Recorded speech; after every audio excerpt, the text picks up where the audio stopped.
आज हम बात करने वाले हैं साल 2004 की एक सच्ची कहानी के बारे में। एक ऐसी कहानी जो सच में किसी भी हॉरर फिल्म से ज्यादा डरावनी है।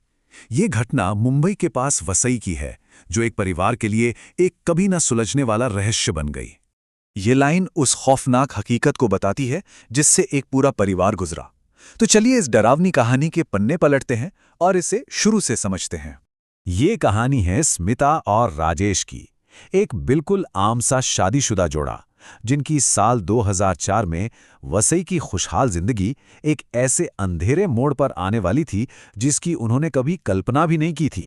जरा सोचिए, उस समय का वसई आज जैसा नहीं था। ज्यादा विकास नहीं हुआ था, सड़कें कच्ची थीं और आसपास काफी सन्नाटा रहता था।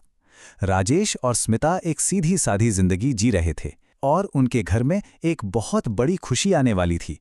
स्मिता गर्भवती थी, सब कुछ बिल्कुल नॉर्मल और खुशहाल था। ये मई के महीने की एक रात थी। डिनर के बाद दोनों टहलने के लिए निकले। आमतौर पर तो वो अपनी बिल्डिंग में ही घूमते थे, लेकिन उस रात उन्होंने सोचा कि चलो अपने इलाके का एक चक्कर लगा कर आते हैं। और बस यही एक फैसला उनकी पूरी जिंदगी को हमेशा हमेशा के लिए बदलने वाला था। चलते चलते वह एक पुराने खंडहर बंगले के पास पहुंचे। स्मिता उस बंगले को देखते देखते उसके बगल में लगे एक बड़े से पेड़ के नीचे से गुजर गई।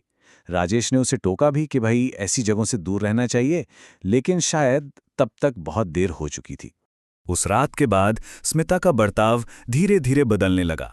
शुरुआत में तो राजेश को लगा कि यह प्रेगनेंसी की वजह से होने वाले मूड स्विंग्स हैं, लेकिन बहुत जल्द ही उसे एहसास हो गया कि मामला कुछ और ही है, कुछ बहुत ही भयानक। ये डर धीरे धीरे बढ़ा। पहले स्मिता चुप चुप और गुस्सैल रहने लगी, फिर रातों को डर कर उठने लगी, कहती थी कि कोई उसे छू रहा है। राजेश ने खुद देखा कि सोते समय उसका कंबल अपने आप नीचे खिसक जाता था। और फिर एक रात वो हुआ जिसने राजेश के होश ही उड़ा दिए। स्मिता बिस्तर से हवा में उड़ गई। ये शब्द स्मिता के मुंह से निकले थे, पर आवाज उसकी नहीं थी। ये एक भारी मर्दों वाली आवाज थी। राजेश के लिए वो पल बेहद खौफनाक था। उसे समझ आ गया था कि वो अपनी पत्नी से नहीं बल्कि किसी और चीज से बात कर रहा है। जब कुछ समझ नहीं आया तो घबराए हुए राजेश ने स्मिता के घर पर सब कुछ बताया।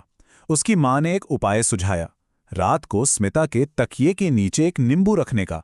ये एक पारंपरिक तरीका माना जाता है बुरी शक्तियों को पहचानने का, लेकिन ये उपाय उल्टा पड़ गया।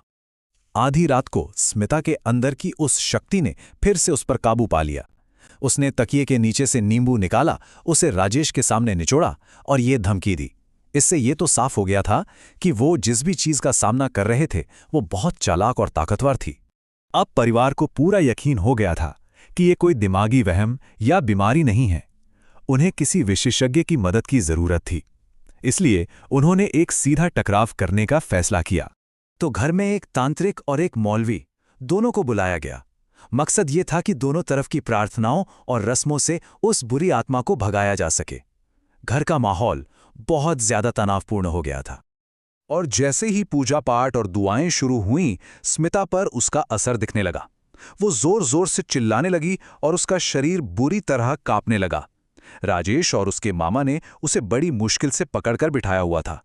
अनुष्ठान के बीच में वो मर्दों वाली आवाज फिर गूंजी। उसने गुस्से और नफरत से कहा कि वो स्मिता को नहीं छोड़ेगा।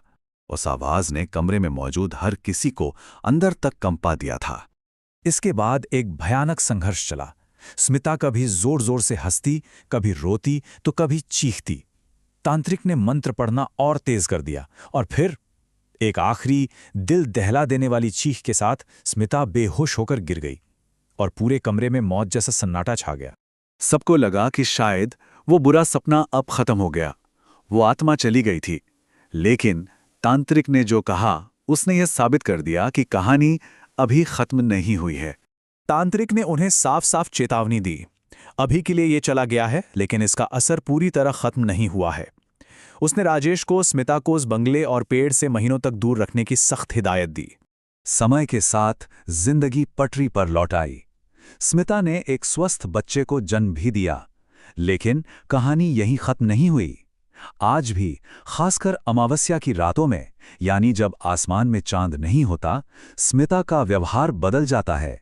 कभी कभी नींद में उसकी आवाज फिर से भारी हो जाती है और अगली सुबह उसे कुछ भी याद नहीं रहता। ये घटना दिखाती है कि वो चीज़ शायद पूरी तरह से कभी गई ही नहीं, बस कुछ समय के लिए चुप हो गई है।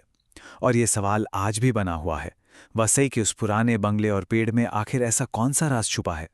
क्या वो आज भी किसी का इंतजार कर रहा है?